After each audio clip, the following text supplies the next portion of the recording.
안 아끼다.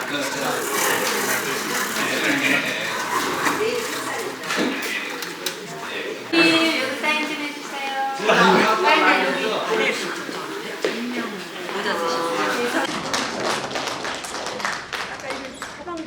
네, 6인 합동문집 내가 짜는 비단 한 폭 출판기념 북토크 콘서트는 가장 아름다운 만남은 동행의 품을 내어주는 일, 그런 주제로 한국문학미래 포럼에서 주최 주관하고 신화미디어와 문학인 신문에서 후원하는 행사입니다.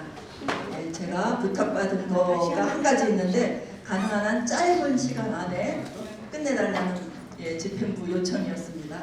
제가 가능한 한 순서지에 있는 식순대로 빨리빨리 진행하도록 하겠습니다.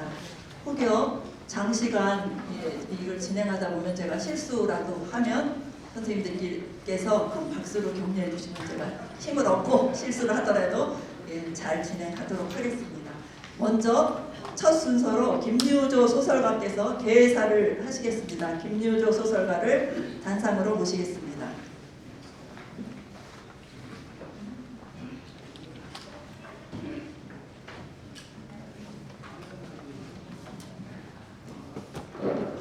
네, 여러분 안녕하십니까? 저는 국제팬 한국본부에서 현재 부의사장을 맡고 소설을 쓰고 있는 김유조라고 합니다. 인사드리겠습니다. 남산자락을 올라오면서 오늘 문득 개나리가 먼저 피는가 올라오다 보니까 그 말이 과연 맞구나 이렇게 생각을 했고, 이 남산 중턱까지 오랜만에 올라오면서 약간 숨이 찬 듯 했는데 아까 이렇게 둘러보니까 문당의 여러 원로분들하고 또한 고명하신 어른들이 올라오시면서도 약간 힘들어하시는 분들이 계시고 해서 일종의 동정상련 같은 걸 느꼈습니다. 네, 농담이었습니다. 이제 저희가 국제팬 한국본부 혹은 팬을 중심으로 해서 그간 뭉쳤던 여러 분들 중에서도 6사람이 이번에 합동문집을 내도록 했습니다. 제목은 아까도 나와 있습니다만은 내가 짜는 비단 한 폭이라고 제호를 붙였습니다.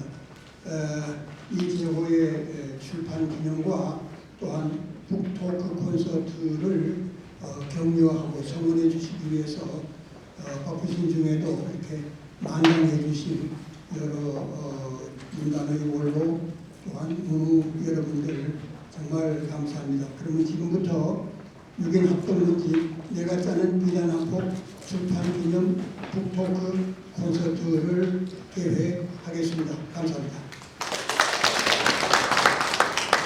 운영식으로 진행하겠습니다. 모두 자리에서 일어나셔서 단상에 있는 태극기를 향해 주시기 바랍니다. 다음은 이 행사를 마련하신 한국문학미래포럼 심상옥 대표님의 인사 말씀 순서입니다. 심상옥 대표님을 단상으로 모시겠습니다.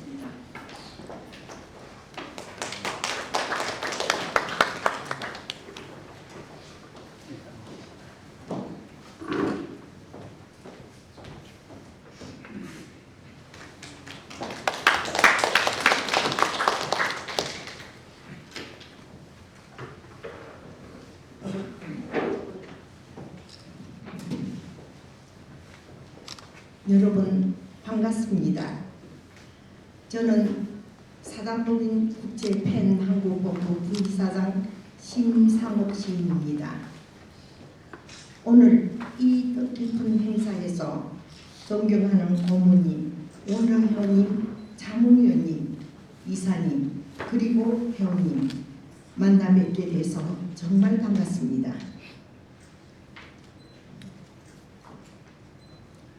이곳으로 걸음을 옮기는 동안 바람도 제법 봄을 앞세우고 있습니다.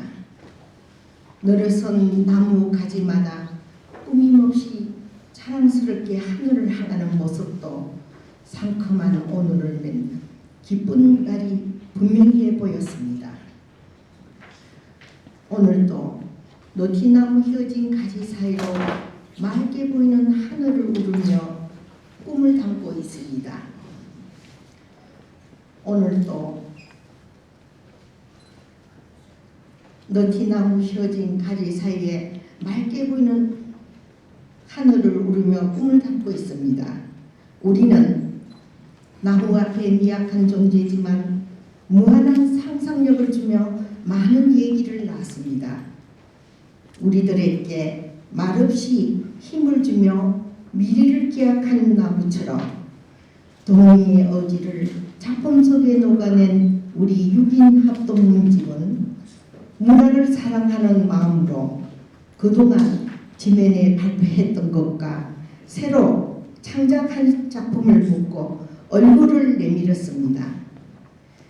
요즘은 하루가 멀다 하고 바뀌는 문화적 속성들은 변화 속에 사는 우리들을 삭막하게 합니다. 그 변화가 삭막하지 않도록 계절은 부리지 않아도 오고 바람은 정하지 않아도 무릎에 내려옵니다. 자연이 그러하듯 우리들 모습도 자연 속에서 자연이 직접 하고 있는 현상의 조각으로 각인됩니다. 그 자연이 우리에게 그 속성을 안겨주며 감성의 언어를 창조하게 합니다. 그래서 독자들에게 울림으로 다가갈 우리 6인의 작품들을 엮어왔습니다. 시인에게는 즐거운 시로, 소설가에게는 흥미진진한 작품으로, 수필가에게는 아름답게 빚어진 글로, 아동문학가에게는 맑고 밝은 느낌을 전달하는 동화로, 그래서 독자를 하여금 글 한 줄에서 얻을 수 있는 꿈과 이성의 존재를 항유할 수 있도록 우리들 마음을 펼쳐 놓았습니다. 그리고 각 장르마다 대표 발표 작가 신작들을 엮어 봄향기 넘실거리는 춘살뜰하게 올려보았습니다. 그리고 또한 문학인이라면 누구나 꿈꾸는 명작에 대한 열망 같은 것이 우리들 마음속에서 새싹이 움쳤듯 솟아나곤 합니다. 이런 싱싱한 언어들이 명품으로 승화시킬 기회는 누구에게나 있고 그 길 위에서 우리는 동행의 길을 함께 할 수 있다고 생각합니다. 이것이 우리 6인이 꾸민 합동문집, 즉 내가 짜는 비단 한 폭입니다. 또한 도약의 깃발을 전명하는 자리라고 생각합니다. 특히 자리를 빛내주시기 위해 함께 자리해 주신 기빈 여러분과 모모님께서도 끝까지 경청해 주셔서 고맙습니다. 대단히 감사합니다.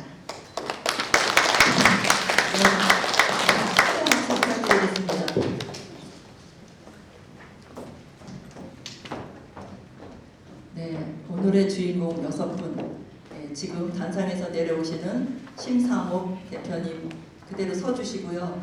그 다음에 그 옆에 김철교 시인님, 그 옆에 노효석 선생님 일어서 주십시오.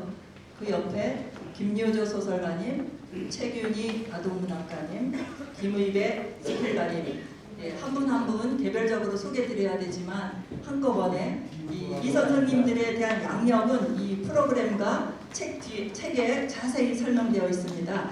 그 내용을 천천히 살펴보시고요. 오늘은 이 6분이 내빈을 향해서 단체로 인사 올리겠습니다. 차렷!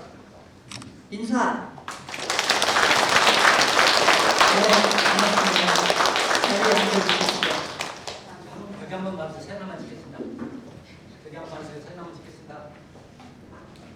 네, 그럼 그 사이에 심상옥 시인 3가지만 양력 말씀드리겠습니다. 국제팬 한국본부 부이사장, 한국시인협회 이사, 한국여성문학인회 이사장을 역임하셨습니다. 김철교 시인은 국제팬 한국본부 부이사장 끝나셨나요? 네, 네, 그러면 그대로 앉아주십시오. 대표로 심상옥 선생님만 소개해드렸습니다. 다음은 축사 순서입니다. 축사는 두 분을 모시겠습니다. 한국문인협회 제25대 이사장을 역임하셨던 정종명 이사장님과 현재 한국소설가협회 이사장님이신 이상문 이사장님 두 분을 모십니다. 먼저 정종명 이사장님께서 축사를 해주시겠습니다.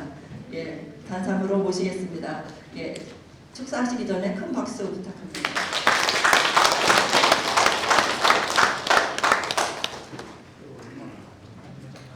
안녕하십니까. 며칠 전에 2024년도 문화일보 신춘문예 소설 당선 작품을 읽었습니다. 제목이 유명한 기름집입니다. 오랜만에 만난 여자와 남자가 그 유명한 기름집을 찾아가서 참기름과 들기름을 사는 이야기입니다. 그 소설 속에서 국산 참기름과 들기름은 비싸지만 중국산은 안 비싸 하는 대화가 나옵니다. 이 소설 속에 나오는 유명한 기름집 같은 진짜 유명한 기름집을 저는 알고 있습니다. 그 공장 안으로 들어가면은 정면에 윤동주 시인의 서시가 문자로 걸려 있어요. 그리고 그 옆에 붓글씨로 우리 서예가들이 흔히 쓰는 종자이지요.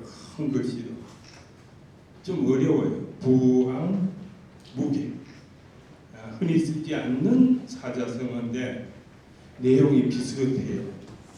여러분들 아시다시피 서시는 죽는 날까지 하늘을 우러러 한 점 부끄러움이 없기라. 잎새에 있는 바람에도 나는 괴로워했다. 그렇게 시작되죠. 그런데 부왕무계라는 그 종자도 내용이 비슷해요. 하늘을 우러러 보나 세상을 굽어보나 양심에 거리낄 것이 없다. 그런 내용이에요.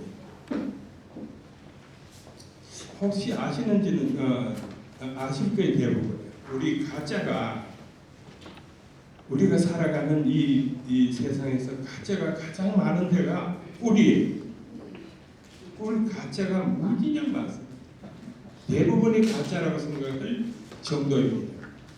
그런데 이 꿀 못지않게 기름집도 가짜가 많대요. 그런데 제가 아는 그 공장 사장님은 어느 날 TV에 나와서 이렇게 고백해요.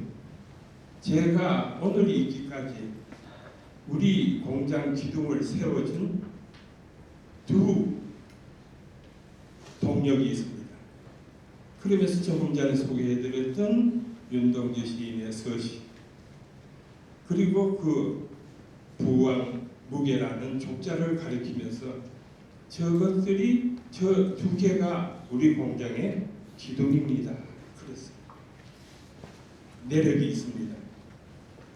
IMF를 거치면서 이 공장이 너무 운영하는데 어려웠어요. 그래서 이게 기름집의 경우 국산품과 중국산을 50%만 섞어 팔아도 이윤이 많이 나가요.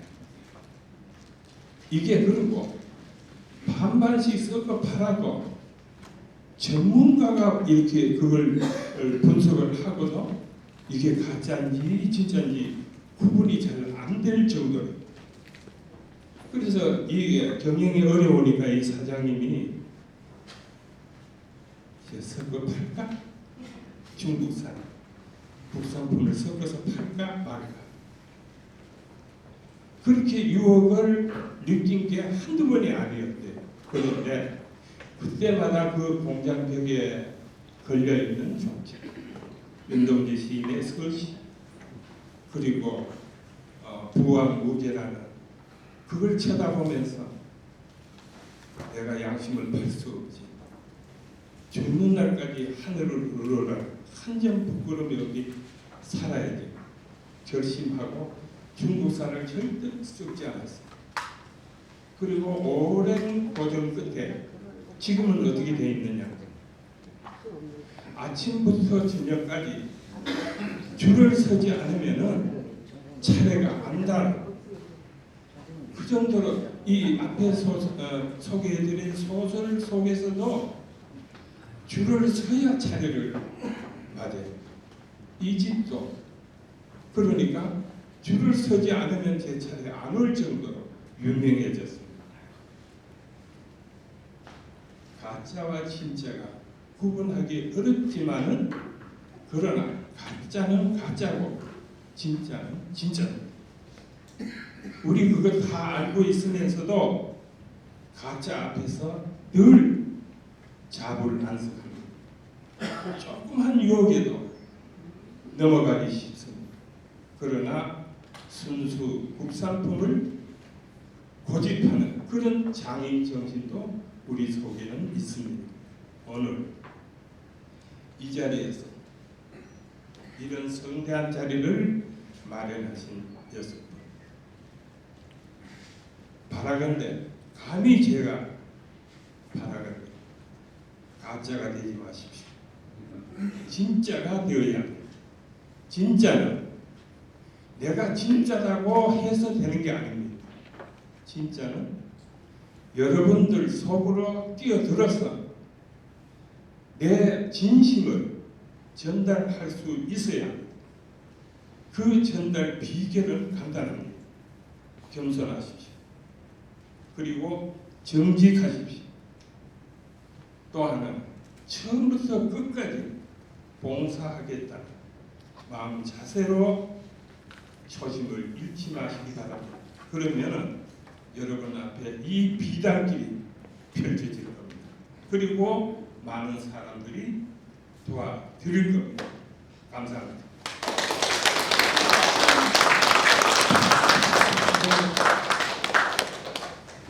고맙습니다. 다음은 또 한 분 축사 이상문 이사장님께서 축사를 해주시겠습니다. 지금 현재 소설가협회 이사장님이시지만 전에 국제팬 한국본부 이사장님을 역임하셨습니다. 네, 큰 박수로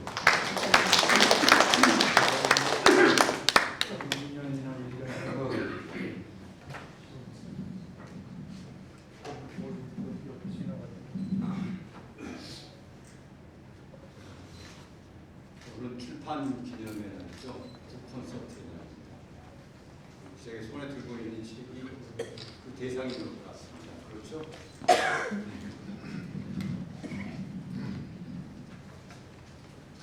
북콘서트의 대상은 내가 짜는 비단 한 폭입니다. 여기에 심상옥 시인, 수필가, 도예가, 영시가 등등 하시는 분과 김철교 시인님, 노유섭 시인님, 김유조 작가님, 김유 수필가님, 최균희 아동문학가 이분들이 우리가 짜는 비단 한 폭 하는 것으로 낸 걸로 보입니다. 이분들이 왜 이걸 냈을까 살펴보았습니다. 살펴보았더니 여기에 멋진 사진이 실려 있어요. 이런 사진 감히 구성이 잘 안 되고요. 그런 기술이 모자라 잘 찍기도 어려운데 아주 대단한 기술로 대단한 구성미를 갖고 찍어내 놓았습니다. 이들은 무엇을 꿈꾸고 있을까요? 우리가 짠 비단 한 폭으로 무엇을 어떻게 하겠다고 하는 것일까요? 자, 그래서 제가 이 목차를 좀 살펴보았습니다. 목차를 살펴봤더니요, 이런 말들이 만들어집니다. 밤으로 가는 달처럼 새로운 길을 찾아서 가는데 안전지대를 찾아서 간다는 것입니다. 그리고 지금까지 이어온 긴 끈으로 흑장미 정원을 가꾸고 문학과 문학인의 장마당을 크게 벌려서 함께 초록의 노래를 부르시겠다는 것입니다. 그리하여 기어이 책들의 고향을 이루고 화라산의 풍경을 만들어서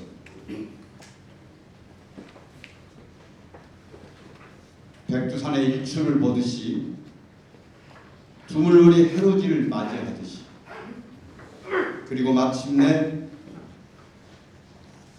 도미노와 칭찬의 바이러스 세상을 깎우겠다는 뜻이었습니다. 자, 제 해석이 여러분이 제목을 지어놓은 것들 중에 찾아냈는데 아마 틀리지 않을 것입니다. 단지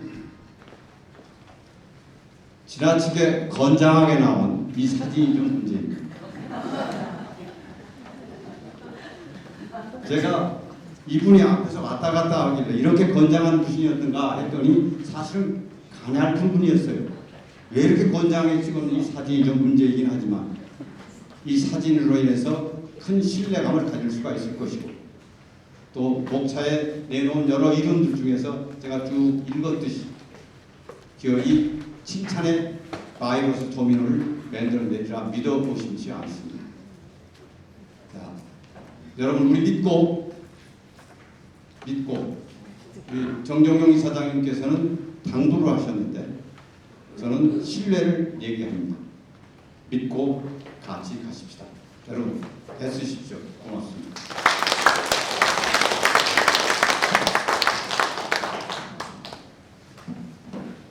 네, 고맙습니다. 이어서 격려사 순서입니다. 격려사는 세 분을 모시겠습니다. 문학인 신문의 서정원 회장님과 국제팬 한국본부 이사장을 역임하신 손혜일 이사장님과 이기론 이사장님 등 세 분입니다. 먼저 손혜일 이사장님께서 격려사를 해주시겠습니다. 손혜일 이사장님을 단상으로 모시겠습니다. 네, 서정원 회장님께서 나중에 하시겠다고. 예.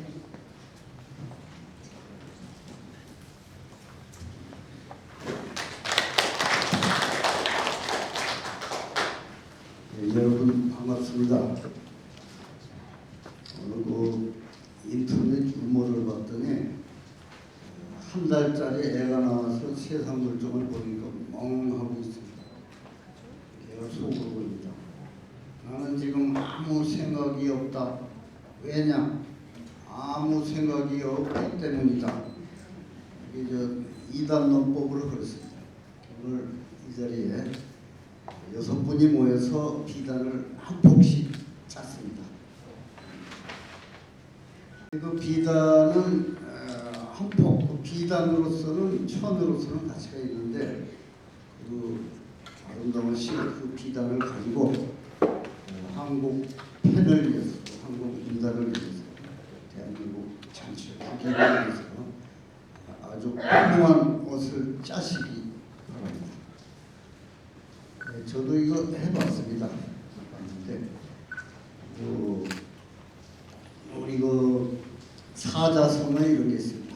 각자무치, 뿔각자, 뿔각자, 농자, 뿔이 있는 놈은 무치, 없을 무자, 뿔이 있는 놈은 이빨이 없다. 대신 이빨이 있는 놈은 뿔이 있다. 뿔도 있고 이빨도 있고 다 있는 동물이 그렇게 있지 않습니다. 그거는 최강의 동물이고 최강의 포식자인데 우리 인생이 그렇지 않고 그를 열심히 잘 쓰면은 체력이 부족하고 돈을 잘 보고 사업을 잘하고 그걸 잘 못 쓰고 근데 나중에 먼저 팬을 위해서 훌륭한 일을 하시겠습니다만은 뿔도 있고 이빨도 다 있어야 됩니다. 저희 이 팀들이 장점이 다 있고 뭐 더 소개할 필요도 없고 아주 훌륭하신 분들이기 때문에 오늘 출판 기념회를 계기로 각자 짠 비단을 그래서 각자 맞는 옷을 그 옷을 자기 이쁘라고 입는 것이 아니고 아까 말씀드린 대로 한국 문단을 위해서 국제편 한국 본부를 위해서 전 세계 문학을 위해서 빛내는 그런 비단 옷을 지으시기 바랍니다. 비단 옷을 밤에 입고 다니면 표가 안 납니다. 그 아름답게 짠 비단 옷을 환한 대낮에 밝은 봄에 그렇게 입고서 훌륭하게 서로 힘을 합치고 빛내시기 바랍니다. 감사합니다. 네, 고맙습니다. 다음은 이기런 이사장님께서 축사를 해주시겠습니다.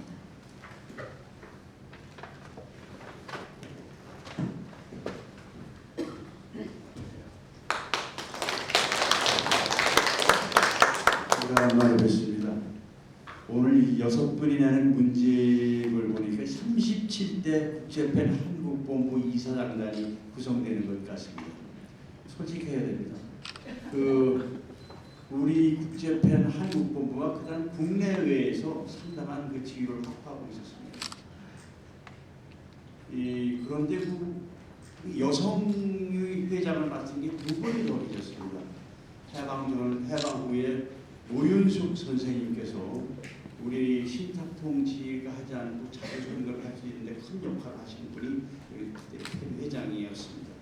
그 다음에 전숙희 선생님이 하셨습니다. 전숙희 선생님이 국제팬 부회장까지 하셨습니다. 그리고 8분의 그 이사장이 바뀌는 동안에 여성 회장은 없었습니다. 이번에 37대에 드디어 여성 회장이 등장하는 것 같습니다. 축하할 일입니다. 여성들이 팬에서 활동한 게 사실 그렇게 많지 않았습니다.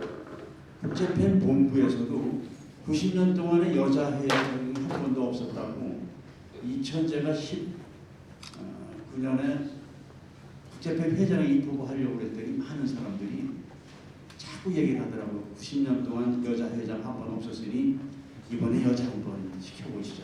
후보를 여자만 내자고 하는 게 여러 사람의 얘기였습니다. 그 속내에는 아시아 사람한테 회장되는 좀 쉽지 않다는 게 있었습니다. 결국 제가 이 후보를 못했습니다. 지금 우리 3번째 되는 심상옥 선생님께서 앞으로 국제팬을 위해서 그리고 대외적으로 열심히 잘하실 거라고 생각을 합니다. 열심히 잘하시기 바랍니다. 감사합니다. 네, 감사합니다. 예, 팬이 여성들에게는 오윤숙 선생님이 회장을 하실 때 여성들한테 큰 힘을 실어준 나도 팬에 가입하고 싶다, 팬 회원이 되고 싶다 그런 분들이 참 많았습니다. 저도 뭐 그 중에 한 사람이지만 이번에 그런 큰 의미가 있군요. 심상옥 선생님께 다시 한번 큰 박수 보내주시면 좋겠습니다. 네, 이어서 먼저 하시라고 했더니 나중에 하시겠다고 양보하신 문학인 신문 서정환 회장님 모셔서 격려사를 듣겠습니다.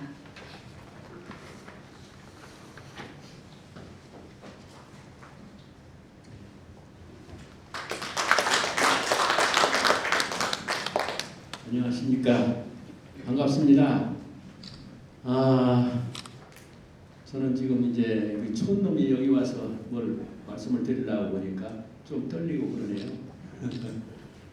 예, 제가 일을 하면서 이렇게 특히 문인들이 좀 어렵다 그런 것을 항상 느끼고 있습니다.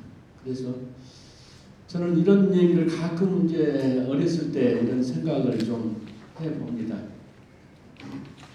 그때는 장에 가야 글 사자는 놈이 하나도 없더라. 그거 해가지고 뭐 할 것이냐 이런 얘기를 우리 아버지 친구들이 얘기하는 것을 제가 어릴 때 들었어요. 그리고 그래도 저는 좀 글을 써보겠다. 글을 만들어서 좀 팔아보겠다는 그런 생각을 했는데 제가 글 쓰는 일은 좀 너무 부족한 것 같고 그래서 글을 담아서 좀 파는 일을 좀 해야 되겠다 해서 출판사를 만들어서 이렇게 살고 있습니다. 그러다 보니까 우리 문인들이 가장 어렵다는 것을 이 출판을 하면서 많이 느끼고 그래 왔어요. 그래도 이제 여러분들도 아시다시피 많이 발전을 해서 지금 오늘날에는 이 책도 베스트셀러가 돼서 이렇게 팔리고 또 그런 영향으로 많은 문인들이 글을 계속해서 쓰고 계십니다. 제가 국제 팬과 인연을 맺은 것은 벌써 10몇 년이 됩니다만은 어쨌든 이 발전돼가는 이 문화가 이제 우리 국제 팬을 통해서 세계화돼야 되고 적어도 노벨 문학상 정도는 우리가 받아야 되지 않겠나 그런 생각을 하고 이번에 심상옥 선생을 비롯한 이 6분이 그런 일을 하신다고 해서 제가 아침 일찍 전주에서 올라왔습니다. 제가 무슨 뭐 힘이 없지만은 조금 이렇게 문인들한테 좀 힘을 주고 제가 좀 격려를 좀 해드리고 싶어서 그래야 우리 문인들이 이 세계로 좀 나가고 여러분들이 당당하게 좀 쓸 수 있지 않겠나 이런 생각을 해서 오늘 와서 이 엉터리 말씀을 좀 드리네요. 뭐 조리도 없이 그냥 말씀을 드리는데 어쨌든 이 앞으로 국제 팬을 위해서 또 우리 문인들을 위해서 세계로 좀 나가도록 특히 외국으로 번역 많이 하도록 해서 그런 문제들을 우리 국제 팬에서 지금 그 심상옥 선생이 주도하는 이 모임에서 각별히 힘써 주실 것을 당부하고 저도 이력한 힘이나마 열심히 좀 보태겠다 하는 그런 생각을 가지고 있습니다. 여러분 감사합니다. 네, 고맙습니다. 이 행사는 한국문학미래포럼에서 주최 주관을 하는데 저 끝에 오른쪽을 보니까 후원이 신한출판사와 문학인신문으로 되어 있네요. 이 지금 방금 격려사 해주신 분이 신한미디어 문학인신문 대표이십니다. 여러분들한테 큰 도움을 드릴 것 같으니까 다시 한번 큰 박수 그리고 축사를 해주신 2분, 격려사를 해주신 3분께 다시 한번 큰 박수 부탁드립니다. 고맙습니다. 오늘의 주인공 6분이 목표한 곳을 향해 한 발 한 발 이 꽃길, 비단길을 걸을 수 있도록 여기 계신 선생님들이 꽃 한 송이씩 길에 이렇게 사뿐히 놓아주시면 큰 힘이 되실 것 같습니다. 이 6분한테도 다시 한번 큰 박수 부탁합니다.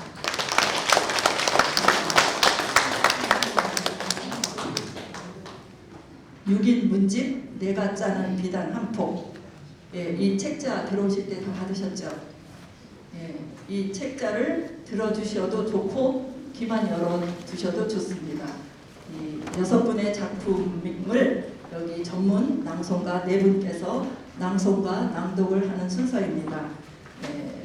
박연숙, 강예숙, 이정희, 홍성자 시인 4분이 낭송과 낭독을 해주실 텐데요. 이분들도 시인이지만 전국 시낭송대회에서 대상을 수상한 바 있는 전문 시낭송가들이기도 합니다. 먼저 테이프를 끊어주실 선생님은 프로 전문가답게 옷까지 아주 복장을 완벽하게 갖추신 박연숙 선생님께서 심상옥 시인의 시 그 겨울 속에는, 김철교 시인의 시 오늘의 주제 내가 짜는 비단 한 폭, 노유섭 시인의 시 에데나 너는 가고 등 3편을 이어서 올라가세요. 이어서 올라가세요. 편을 낭송하시겠습니다. 여러분들 큰 박수로 청해 듣겠습니다. 큰 박수 부탁합니다.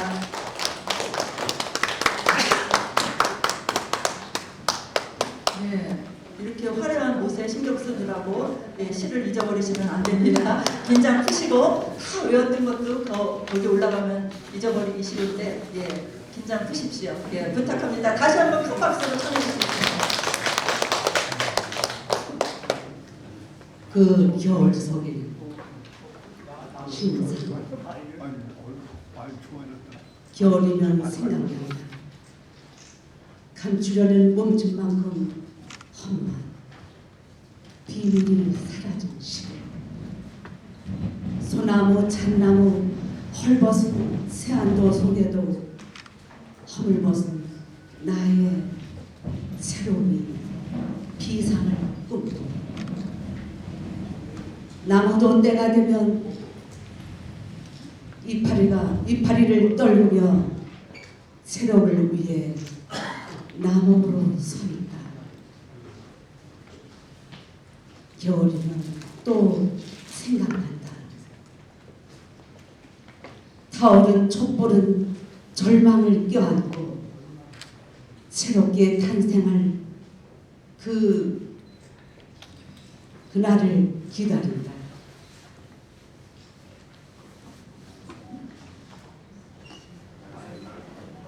날선 바람에 돛담배 밀던 저녁 노을이나 종입에 접어띄우던 강물이 난달이나 주어진 여건에 순응하는 걸까. 겨울이면 다시 생각난다. 갈대 흐르기는 낮은 물소리에 바람보다 먼저 일어나고 먼저 웃을 수 있는 마음이 먼저 옮겨 서은 문장들. 찬란한 내일이 보다 더 오랜 희미해진 그 옛날 겨울이여, 너는 자꾸 내게로 오는구나. 그 시절 다시 태어나는 새 생명의 뿌리들, 아니 나의 내재된 언어들. 네. 이어서 내가 짜는 한잔한 곡 계속 이어서 하겠습니다. 내가 짜는 비단 한 포. 김철규. 원고지 앞에 앉아 아무 생각도 나지 않을 때 화선지에 떨어진 목 한 방울 번져가는 것을 만연히 바라볼 때 허투루 보낸 하루가 창백하다. 하찮은 시간도 결국 내 삶의 마지막에 한 올 한 올 비단을 짠다. 내님 앞에 내어놓을 그림이 된다. 지금까지 짰던 그림에는 부끄러움이라는 제목을 달아야겠다.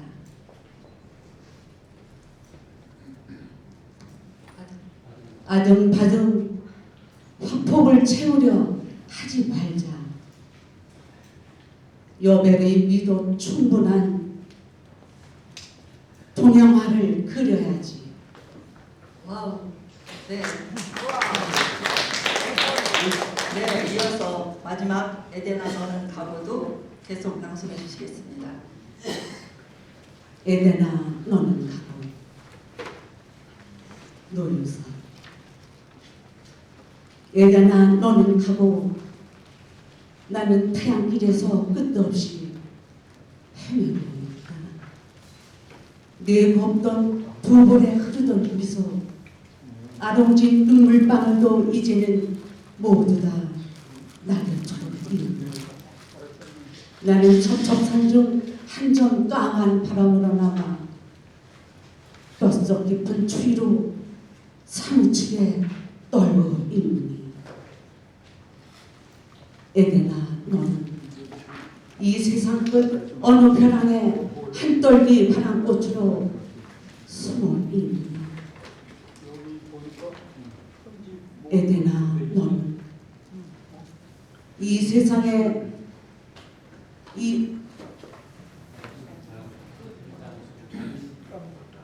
에데나, 너는 이 땅에서 눈 멀고 귀 멀어 너의 모습 보지 못하고 너의 목소리 들을 수 없다. 다만 오늘 동안 방향도 없이 뜻도 없이 삼지사방 너를 찾아 단풍으로 물들고 백설로 뒤덮일 때까지 지친 걸음걸음을 내딛는 거치지 않는 이 어둠은 어디서 오고 아침은 또 어디서 올 것인가. 험산을 넘고 바람샘 강을 건너 비명처럼 누울지는 들녘에 다다라 보랏빛 앞을 가을 꽃바람 차오는 에데나, 너는 그 동산밖 첫 산고의 울음처럼 가까이 다가오더니 그리고는 말해다오.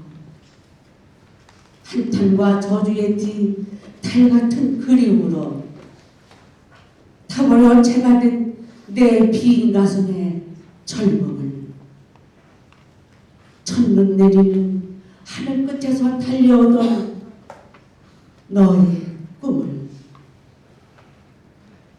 내가 주고 내가 산다면, 내가 주고 내가 산다면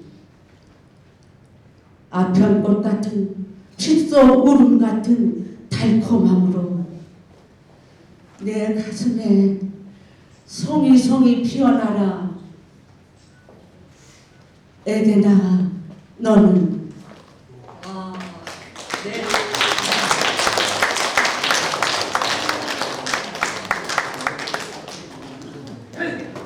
네, 낭송만 잘한 게 아니라 이거 모션까지 취해가면서 시에 푹 빠져들게 해주신 박연수 선생님께 다시 한번 큰 박수 부탁드립니다.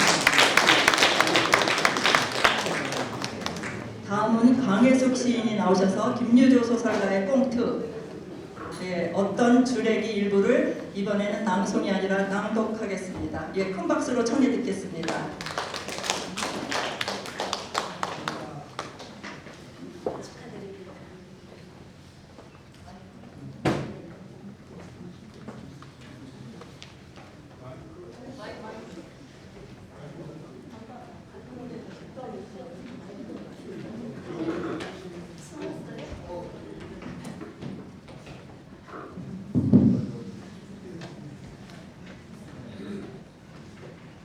어떤 주리기 일부 김유정.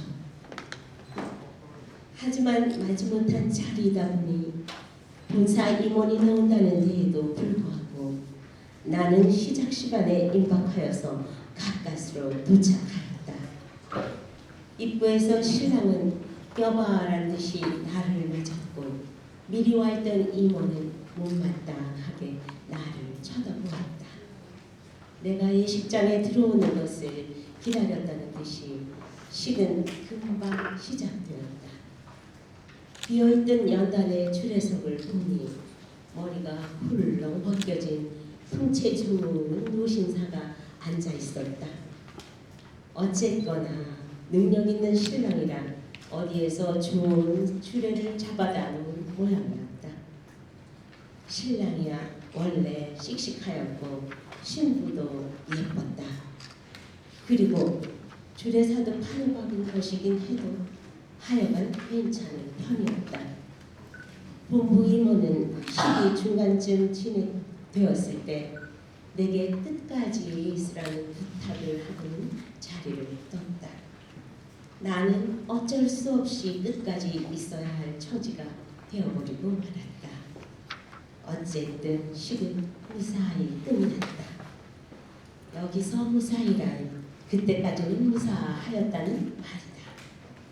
식이 끝나고 신랑 신부가 주례와 사진을 찍는 것을 보고 내가 안도하며 귀가를 서두르는데 신랑이 헐레 벌떡 나에게 달려왔다.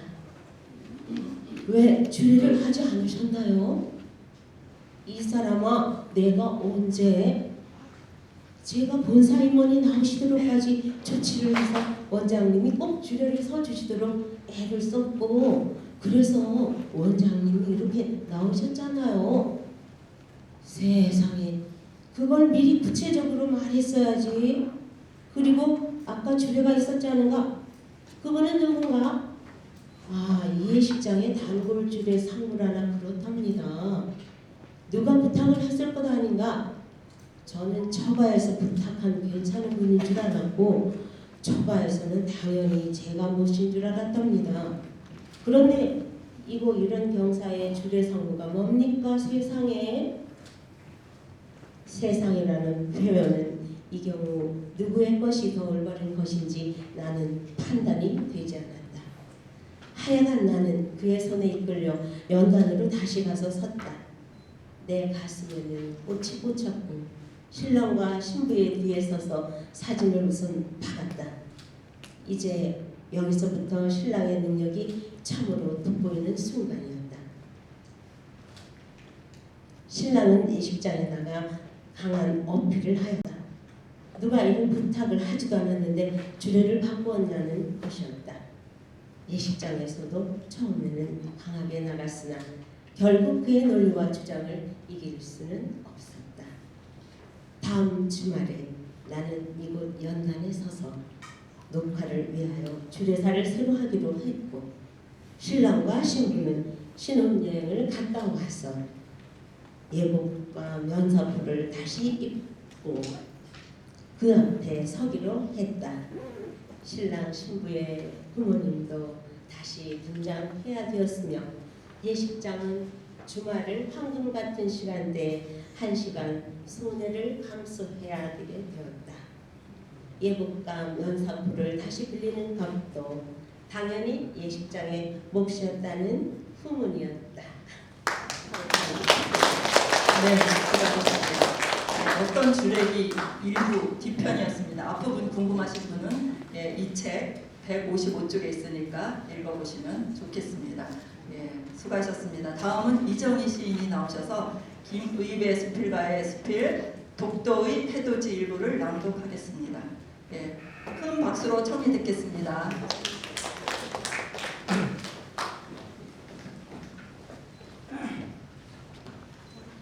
독도의 해돋이 김의배.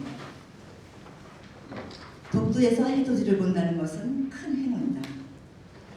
한반도의 기중한 혈육인 독도는 동해에 핀 꽃이다. 한국인의 가슴 속에 영원의 꽃으로 피어있는 독도에서 해돋이를 촬영하는 일은 가슴 설레는 감동이 아닐 수 없다.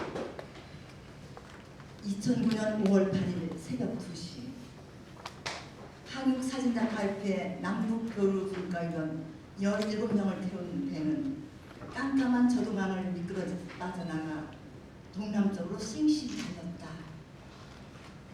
밤바다의 차가운 바람이 우리를 선실로 밀어넣었다. 공기가 탁하다며 몇몇 회원들은 밖으로 나갔다.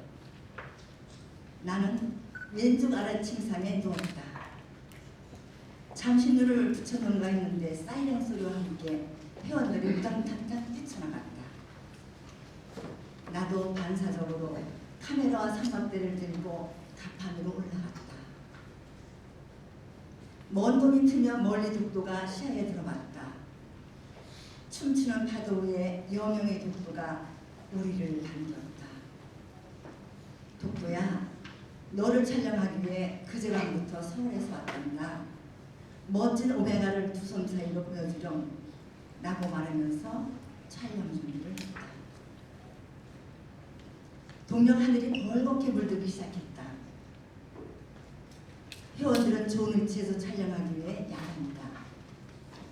섬이 가까워지자 나는 2대의 카메라로 번갈아가며 셔터를 눌렀다. 야, 해가 나온다 하는 소리에 셔터 소리가 딸려졌다. 동도 우측 수면에서 초승달 같은 해님이 수줍은 듯 얼굴을 띠술 내밀기 시작했다. 해가 두 섬 사이로 보이도록 배를 전속력으로 달렸다. 두 섬 사이로 해가 솟았다.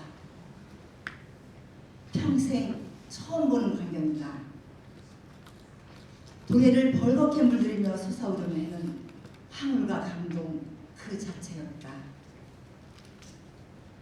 해돋이 순간에 천지는 광명으로 환해지며 만물의 빛을 고루 비치는 이 은혜로움이야말로 생명의 근원이며 축복이 아닐 수 없었다.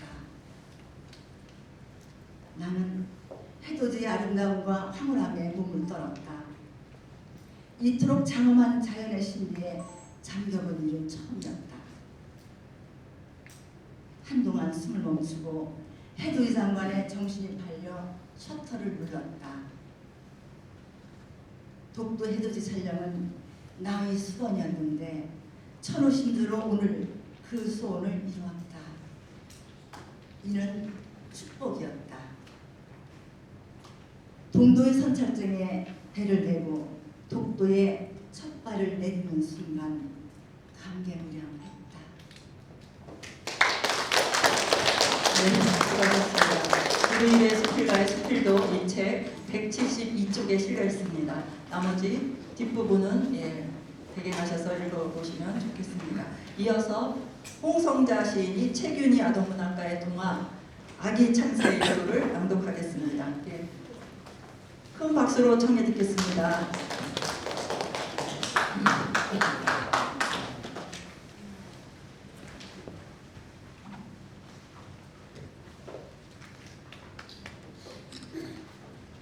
아기 창세 최균희 동화.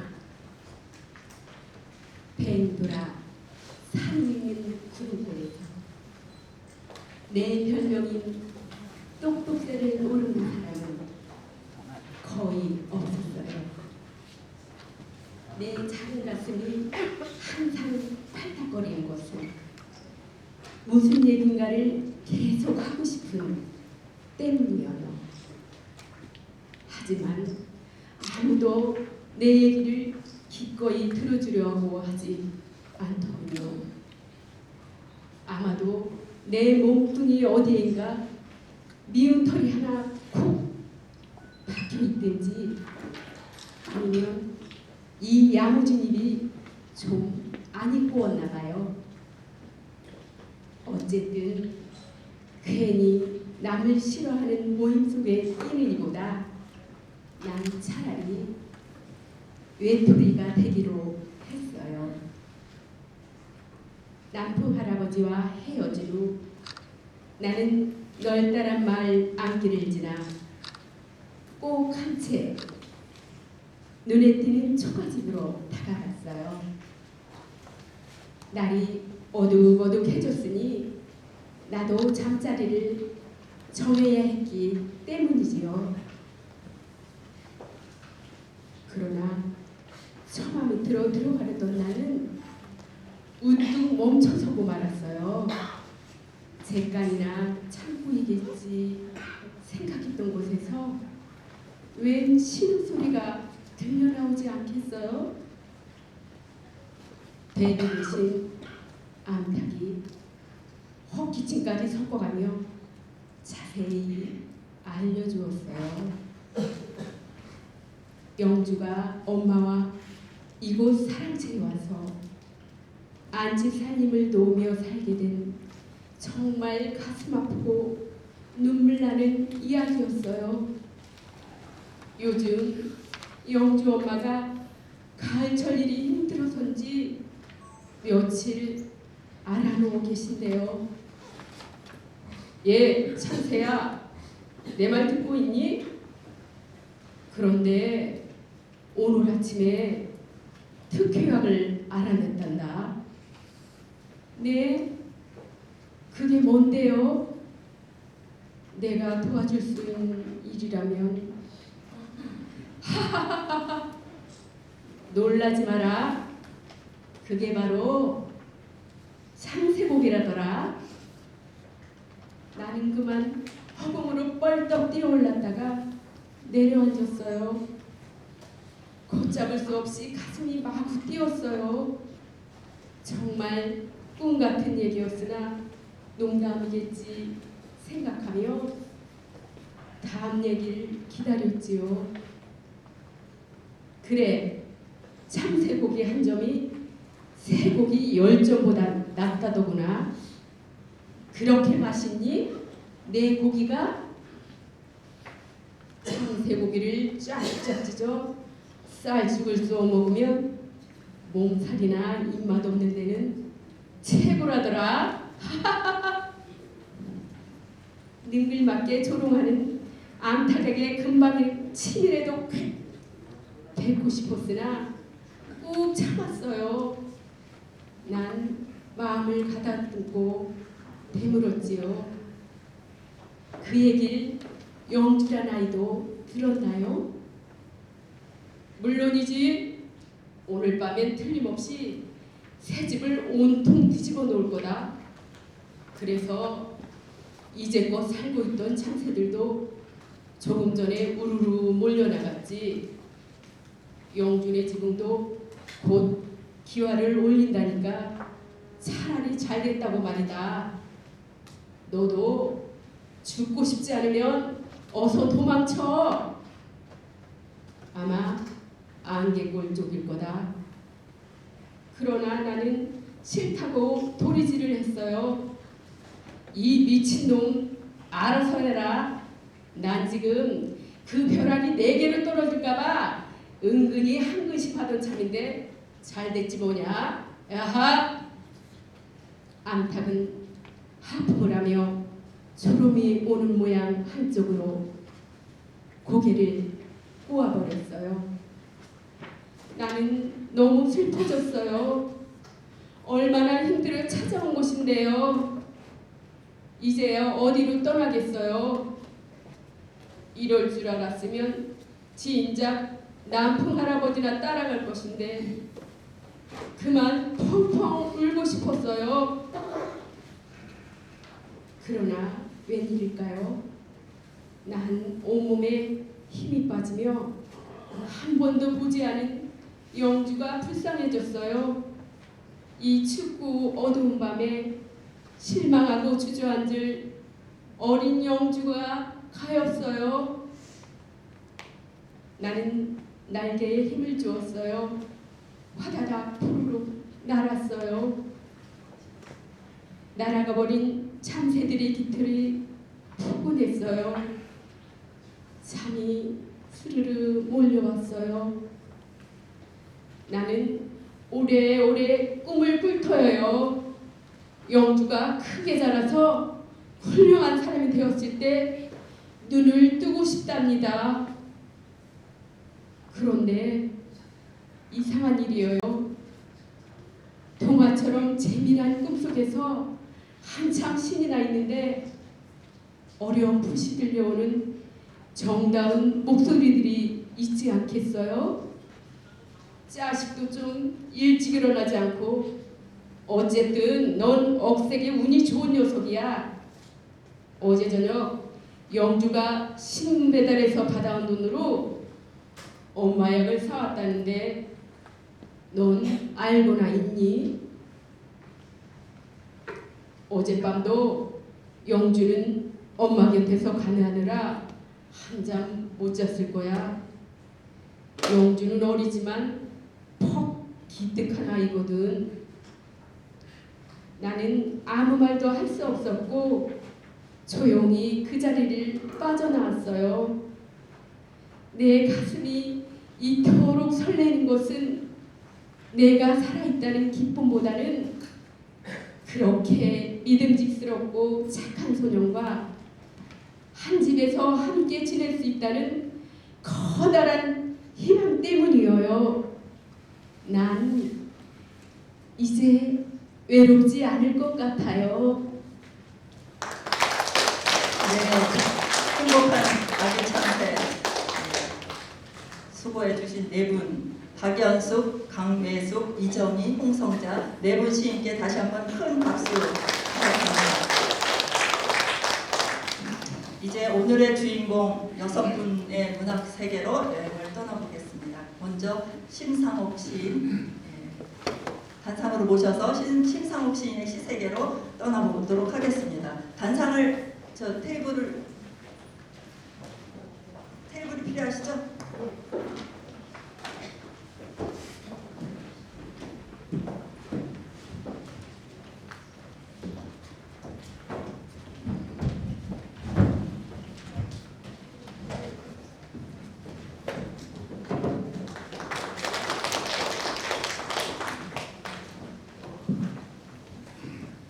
대단히 반갑습니다.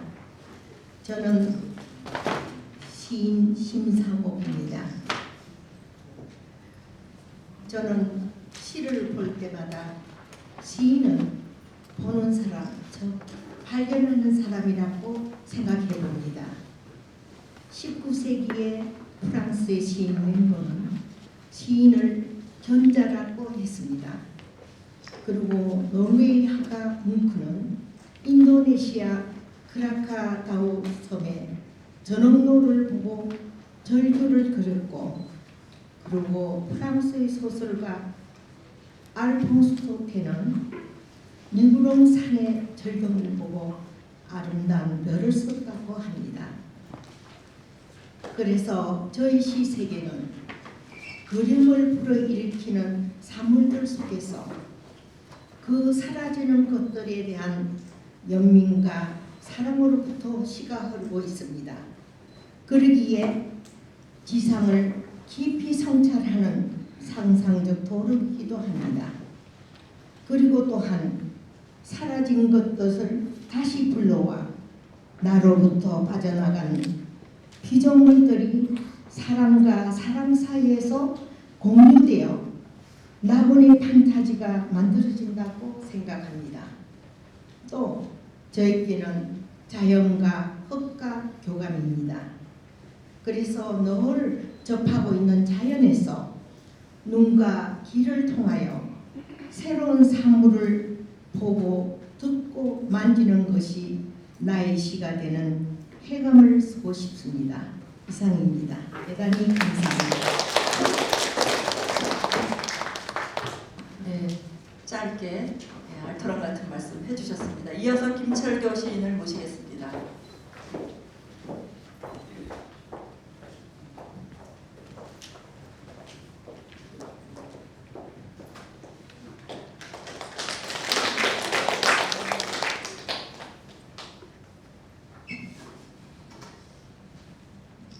예, 지금 재편하는 본부 부이사장으로 있는 작가 김철교입니다. 제가 작가라고 하는 것은 여러 분야의 여러 장르의 작품에 관심을 많이 가지고 있기 때문입니다. 아마 지금 혹시 책 나눠드린 중에 자연 속의 낮은 음자리표라는 최근에 제 수필집이 있는 분들이 있을 겁니다. 그것이 제 예술론이면서도 삶의 철학이라고 할 수가 있겠습니다. 여기 오늘 15편의 시는 그런 제 삶의 철학을 요약해서 작품으로 쓴 것입니다. 첫째, 저는 문학과 음악과 미술의 융복합에 관심을 가지고 있습니다. 즉 미술과 음악 기법을 나의 문학 작품에 어떻게 활용할 것인가 모색하고 있습니다. 두 번째, 요즘에는 특히 전원 생활과 예술 활동을 중심적으로 하고 있습니다. 낮에는 꽃과 나무를 가꾸고 저녁에는 작품을 쓰고 또 그림을 그리고 있습니다. 저희 예술론에는 기독교 사상과 분석 심리학이 밑바탕이 되고 있습니다. 두 사상은 서로 상반되는 것 같으면서도 조화를 이룰 수 있는 예술 철학이라고 생각합니다. 세 번째, 저는 프로추어를 지향하고 있습니다. 다시 말하면 프로같이 전심전력을 다하되 아마추어 자세로 즐기는 삶을 지향하고 있습니다. 그리고 가르치는 것보다 배우는 것을 좋아합니다. 공자님 말씀에 하기 쉽지 부력 여로와라고 말씀하신 것이 있습니다. 즉 배우고 익히면 이 또한이 즐거운가. 저는 이것을 삶의 철학으로 실천하려고 노력하고 있습니다. 세상에서 궁금한 것은 못 찾는 성격입니다. 그래서 많은 분야를 또 배워왔고 어느 정도 수준에는 이르지 않았나라는 생각을 하지만 지금도 역시 열심히 학생으로서 흥익대학에서 미술 공부도 하고 있고 또 여러 가지 소위 요즘에는 특히 폰 요새의 작품을 열심히 읽고 있습니다. 예, 감사합니다.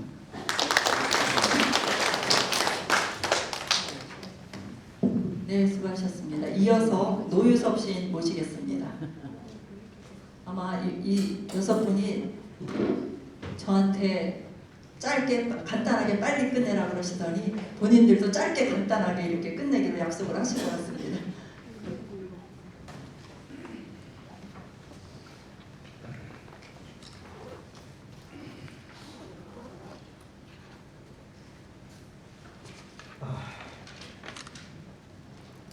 네, 노유섭입니다.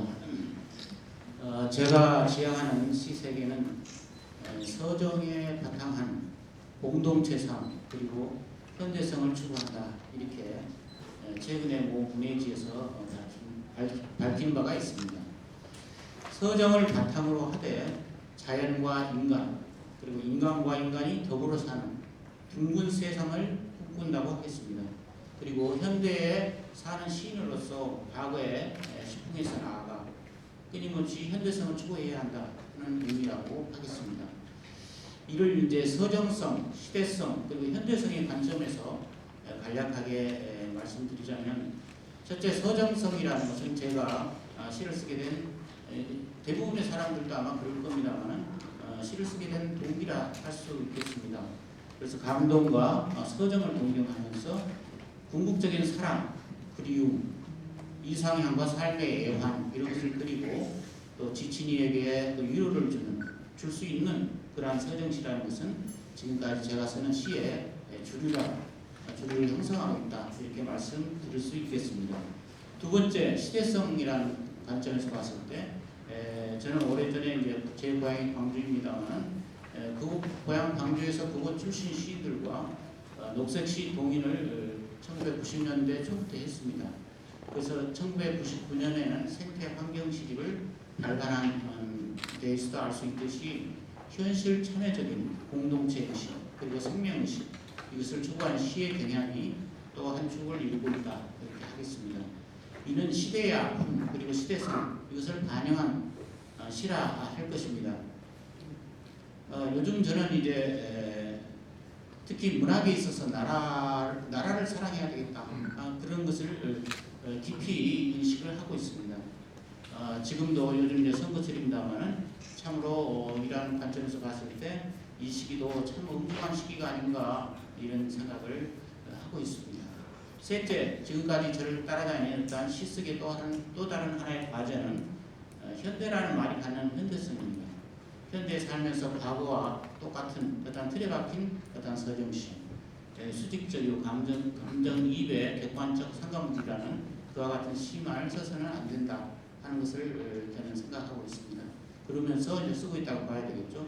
하지만 제가 쓰는 스타일의 시는 불가해하고 난해한, 도무지 무슨 알아듣기 어려운, 그리고 독자와 소통이 안 되는 그러한 현학적인 현대시는 지향하고자 하고 있습니다. 네, 들어주셔서 고맙습니다. 감사합니다. 네, 세 분의 시인들의 시세계를 엿보았습니다. 다음은 김유조 소설가의 소설 세계를 감상하겠습니다.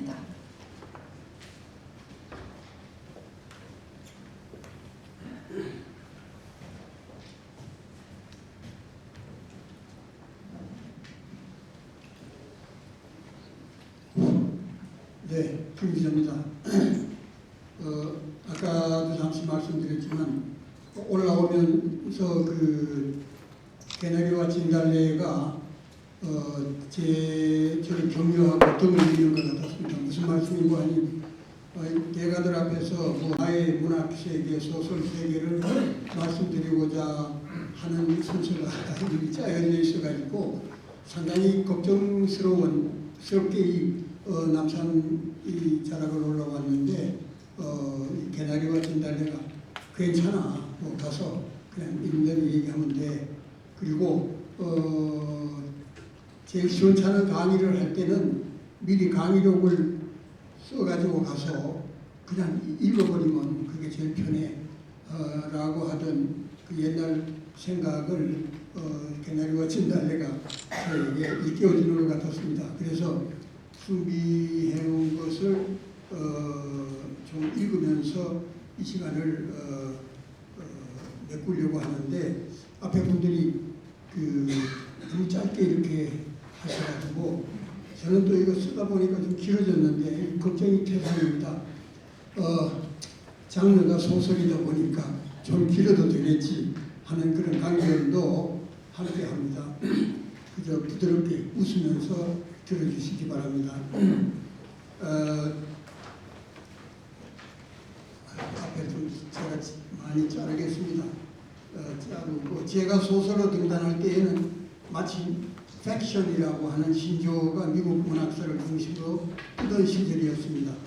팩트 플러스 픽션이라는 단어가 만든 소설 장르 중의 한 분파라고 할 만하였습니다.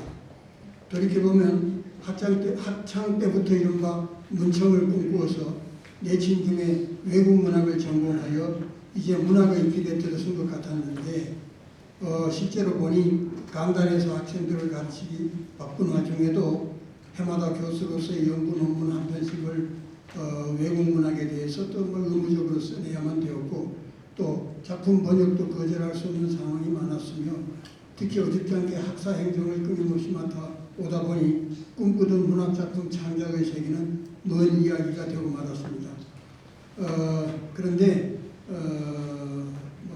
우연인지 다행인지 저희가 갖는 그 연구교수 비지팅 스칼라라고 해서 교환교수라고도 번역하는 그런 기회가 두어 차례 있었는데 그 마지막 기회로 그 뉴욕 대학을 가려고 했었는데 연변과학기술대학에 한 학기 먼저 갈 기회가 아주 생겼습니다.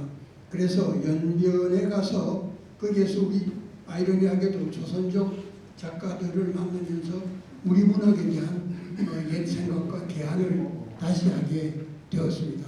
그 중에는 이제 많이 작고하신 분들도 있었습니다만 열심히 글을 쓰시고 중국 문단에서 중국 작가 회의에서도 큰 이름을 떨치는 그런 여러분들이 당시에 계셨습니다. 물론 많이 작고하시고 말았지만 이분들이 또 펜 작가 활동을 하더라고요. 중국에서는 1980년도에 그 펜에 이제 가입을 하게 되는데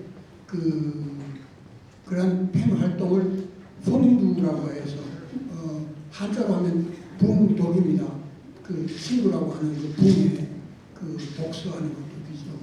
붕독 퐁두 활동으로 그 펜에 활동을 하는데 정식 명칭은 중국 작가회의의 필회라고도 하고 필 혹은 펜회라고도 하는 그런 그 활동을 하고 있는 분들을 통해서 저는 오히려 우리 한국 문학에 대한 눈을 뜨면서 아까 잠시 말씀드렸던 그 팩션 소설 장르를 기반으로 하는 그런 이야기를 좀 써보자.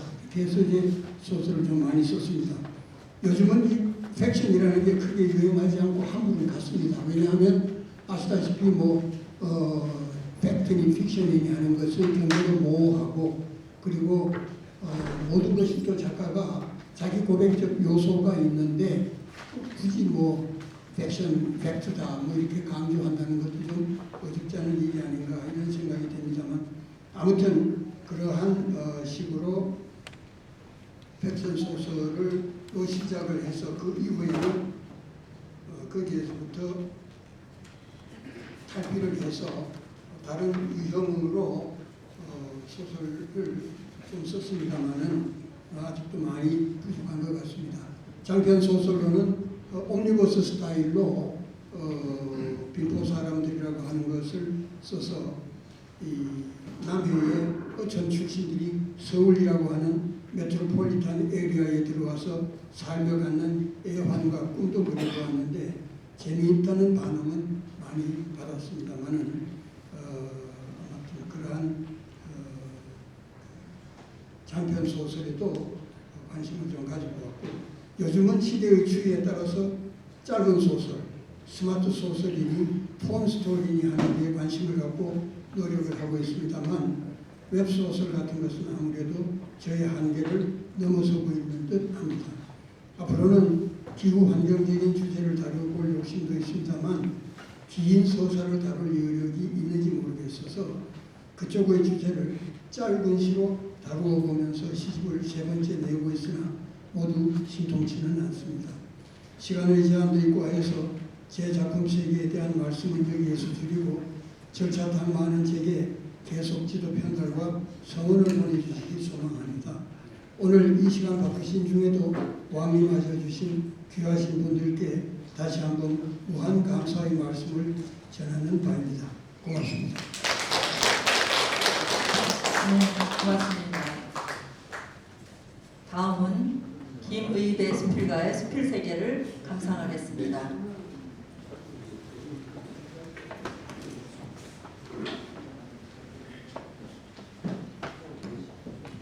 앞에서 말씀하실 때는 경청해 주시면 고맙겠습니다.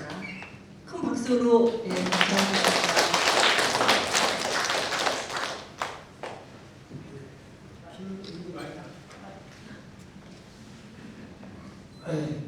저는 수필을 쓰고 있는 김의배입니다.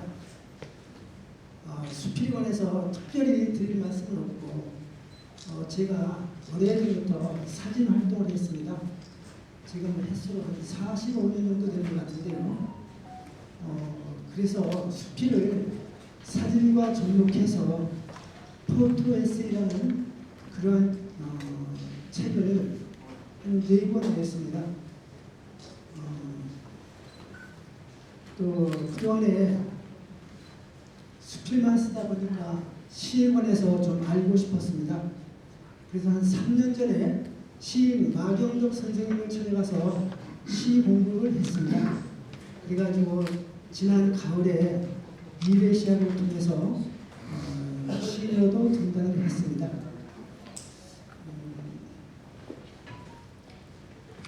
지금 나이는 좀 많지만 배우면은 때가 없다고 생각합니다.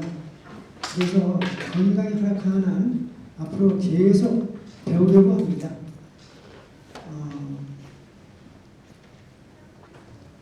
특별히 준비할 게 없어가지고 별로 드릴 말씀이 없습니다. 죄송합니다. 네, 이것을 간단하게 말씀드렸습니다.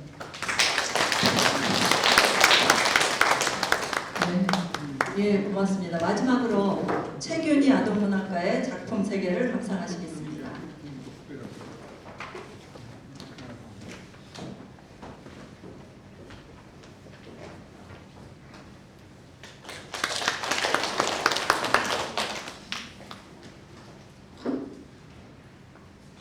앞에 김의배 선생님께서 좀 짧게 해줬기 때문에 저는 조금 늘려서 시간을 할애해서 말씀드리겠습니다.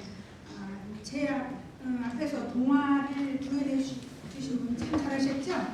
그런데 줄거리만 했기 때문에 책을 보시면 188페이지에 아기 참새가 있습니다.